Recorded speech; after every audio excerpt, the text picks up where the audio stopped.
कुछ दिनों से बहुत सारे लोगों का मैसेज कमेंट आ रहा था। मैं उन सारे लोगों के मैसेज को कमेंट को देख रहा था कि उस विवादित इंसान के बारे में बताइए जो पूरे देश और दुनिया में पूरी तरह से विवादों में घिरा रहता है, कभी अपने बयानों को लेकर के, कभी उन सारे चीज़ों को लेकर के जो पूरा देश और दुनिया में वो फेमस हो जाता है अपनी ऐसी ऐसी बातों से, जिसको देख करके पूरे ऑडियंस उनको धिक्कारने लगते हैं।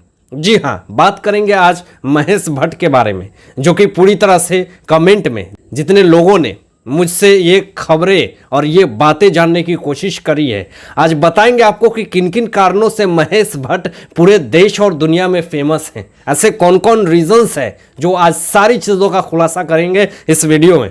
लेकिन उससे पहले राहुल वोहरा की एक वीडियो बहुत तेजी से वायरल हो रही है, जिसमें कि वो पूरी तरह से लोगों से गुहार मांग रहे हैं कि मेरी रक्षा करो, मेरी मदद करो। मुझे ताज्जुब आता है ये सिस्टम पे और यहाँ के कानून पे और ऐसे लोगों पे जो न्यूज़ रिपोर्टिंग करते हैं कि क्या जब वो इंसान मर जाएगा तभी आप उसको ब्रेकिंग न्यूज़, ब्रेकिंग खबर दिखाते हैं। जब वो अपनी मदद की, अपनी ज़िंदगी की गुहार लगाता है, उस वक्त क्यों नहीं अपनी सोशल मीडिया पे या फिर कोई भी न्यूज़ चैनल वाले इस खबर को उठाते हैं। बात करेंगे इस वीडियो में, और जो वायरल वीडियो हो रही है उसको भी दिखाएंगे राहुल वोहरा की, जिसको देख करके आपकी भी रूह जो है वो कांप जाएगी कि ऐसी चीज़ें किसी के साथ ना हो।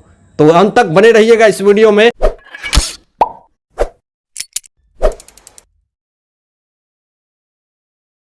महेश भट्ट एक ऐसा कैरेक्टर, एक ऐसा विवादित इंसान जिसको देख करके हर एक इंसान यही कहता है कि ये इंसान ऐसी बातें कैसे कर सकता है। वो सारी चीज़ें महेश भट्ट के बारे में बात करेंगे कि कौन कौन से बयान उन्होंने दिए हैं और किस किस कारणों से महेश भट्ट आज भी लोगों के दिलों में खौफ के रूप में बसते हैं। उनकी चाहे वो विवादित बयान हो, चाहे वो किसी फिल्म को लेकर के हो। आपको बता दें कि उनकी फिल्में ऐसी ऐसी होती है जिसमें कि वो पूरी तरह से मेंटल कैरेक्टर को दिखाते हैं, भूत प्रेत किस्म की चीज़ों को दिखाते हैं। लोग ये कहते हैं उनको कि जैसी सोच और जैसा इंसान है वैसी ही फिल्म बनाता है। वो ऐसी चीज़ें सोचता है जैसा कि कोई इंसान सोच नहीं सकता। ये सारी चीज़ें महेश भट्ट के बारे में बताई जाती है। पहला जो रीज़न था महेश भट्ट का पूरी तरह से विवादित इंसान की लिस्ट में आने का, वो प्रवीण बॉबी से अफेयर की खबरें थी। आपको बता दें कि उस वक्त महेश भट्ट शादीशुदा इंसान थे और उनकी ज़िंदगी में पूजा भट्ट और राहुल भट्ट जैसे बहुत बड़े बेटे भी थे और बेटियां थी।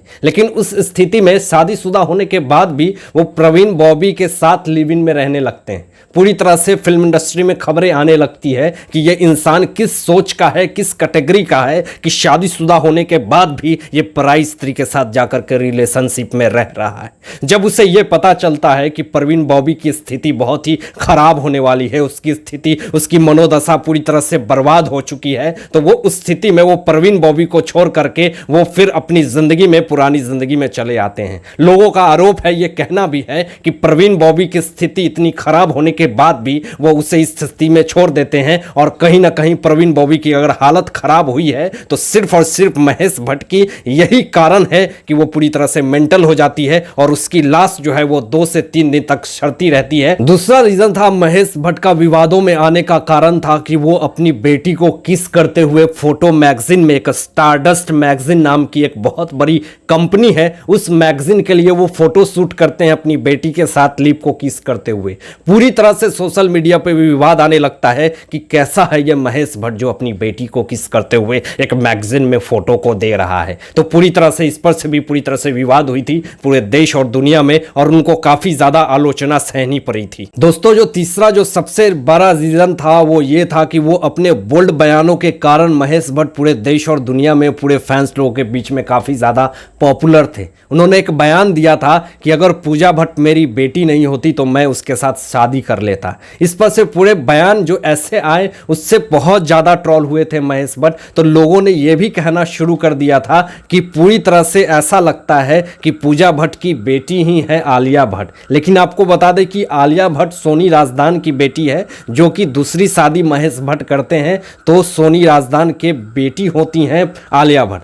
हालांकि एक बार यह भी इंटरव्यू सामने आया था कि महेश भट्ट ने यह कहा था कि मैं ना हिंदू हूं ना मुस्लिम हूं। अब वो किस कैटेगरी के है ये आपको कमेंट बॉक्स में बताना है। चौथा जो सबसे बड़ा रीजन था कि कंगना रनौत को महेश भट्ट चप्पल फेंक करके मारते हैं, इस पे से उनकी बहन कंगना रनौत की रंगोली चंदेल ने ये ट्वीट करके कहा था कि मेरी बहन को उनकी ही फिल्म देखने से मना कर रहे थे महेश भट्ट और कुछ ऐसी कारण हुई सेट पर जिस कारण से महेश भट्ट चप्पल फेंक करके कंगना रनौत को मारते हैं। हालांकि कैसी ये विचारधारा है और कैसी सोच है और किस तरह का ये व्यवहार है, ये तो दिखाता है महेश भट्ट के एक दोहरे चरित्र को, जिस पर से सोशल मीडिया पे पूरी तरह से ट्रोल हुए थे महेश भट्ट उस समय में, और आज भी होते हैं जब ये खबरें और ये बातें आती हैं। तो पांचवा और सबसे बड़ा रीजन था दोस्तों, जब सुशांत इस दुनिया से चले जाते हैं तब इस इंसान का बयान ये आता है कि मुझे पता है कि सुशांत का निधन होगा क्योंकि वो प्रवीण बॉबी की राह पे चल रहे हैं। हालांकि उनको ये पता था कि डिप्रेशन में है एसएसआर, उनको बहुत जल्द पता चल जाता है। उनके घर में उनकी बेटी एक हैं जो डिप्रेशन की हमेशा शिकार रहती हैं। ऐसी तो खबरें कभी नहीं आई, भगवान करे कि ऐसा किसी के साथ कभी ना हो, लेकिन इस तरह से ये कहना और उनका भाई इस तरह से ये कहता है और महेश भट्ट इस तरह की बातें एसएसआर के लिए करते हैं, ये बहुत ही शर्मनाक बात है। आप कैसे कह सकते हैं कि ये इंसान पूरी तरह से डिप्रेशन में है, ये भी बहुत ही शर्मनाक बात है। छठा और सबसे बड़ा जो रीजन था वो ये था कि जब एसएसआर इस दुनिया से चले जाते हैं तो रिया चक्रवर्ती के साथ जिस तरह से उनके पोस्ट और जिस तरह से फोटो उनको पूरी तरह से सोशल मीडिया पे वायरल होने लगती है, लोग कहने लगते हैं कि ये कैसी जोड़ी है, पूरी तरह से बेटी और बाप की जोड़ी लग रही है। इतना उम्रदाज इंसान इसके साथ कैसे अभद्रता वाली ऐसी फोटो को क्लिक कर सकता है। खबरें तो ये भी आ रही थी जब एसएसआर घर पे अकेले होते थे और रिया चक्रवर्ती तो महेश भट्ट उनके घर पे आते थे और ये कहते थे कि तुम्हारी जो स्टेटस है, तुम्हारा जो सक्सेस का ग्राफ है वो कहीं ना कहीं अब नीचे जा रहा है, तुम डिप्रेस हो रहे हो। यानी उनकी पूरी तरह से माइंड में ये चीजें डाली जा रही थी और इस कारण से भी काफी ज्यादा विवादों में रहे महेश भट्ट। बहुत बड़ी खबर आ रही है दोस्तों कंगना रनौत को लेकर के कि अब उनको डर है कि जिस तरह से मेरा सोशल मीडिया पे ट्विटर अकाउंट सस्पेंड कर दिया गया है, अब कहीं मेरा इंस्टाग्राम भी सस्पेंड ना कर दिया जाए। पूरी तरह से करके बता रही हैं और सोशल मीडिया पे ये बातें आ रही हैं, जो वो स्टेटस लगा रही हैं वो डिलीट हो रहा है। जो समाज में अच्छाई के लिए आवाज उठाता है उसकी पोस्ट को डिलीट कर जाती है। क्या इंस्टाग्राम वाले और ट्विटर वाले ये सारी चीजें ये कर क्यों रहे हैं? क्या कंगना रनौत के लिए ही कॉन्स्पिरेसी क्यों हो रही है?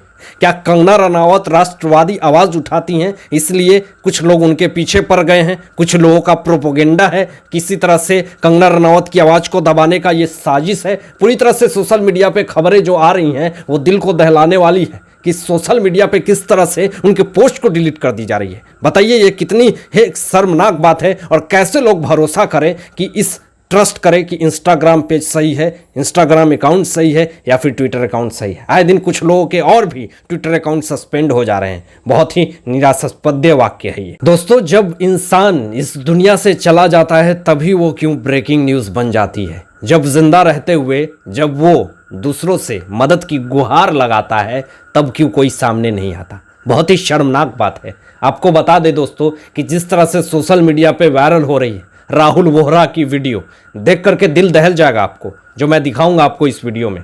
उन्होंने सोशल मीडिया पे लोगों से मदद की गुहार मांगी थी, लोगों से फैन पेज पे फेसबुक पे लोगों से गुहार मांगी थी कि मेरी मदद करो, मैं जीना चाहता हूं। लेकिन जैसा कि होता है सबके साथ, जब इंसान मर जाता है तो बड़े से फ्रंट लाइन में उसको पूरी तरह से सम्मानित करी जाती है। उसको यह दिखाया जाता है कि यह इंसान जिंदा रहता तो शायद बहुत अच्छा होता।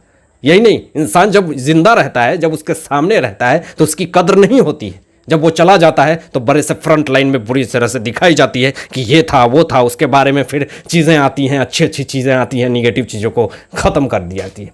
सवाल यहाँ पे ये उठता है कि जब इंसान जिंदा होता है तो क्यों नहीं लोग सुनते हैं? सोशल मीडिया पे फेसबुक पेज पे पूरी तरह से लोगों से मदद मांगा है वो इंसान।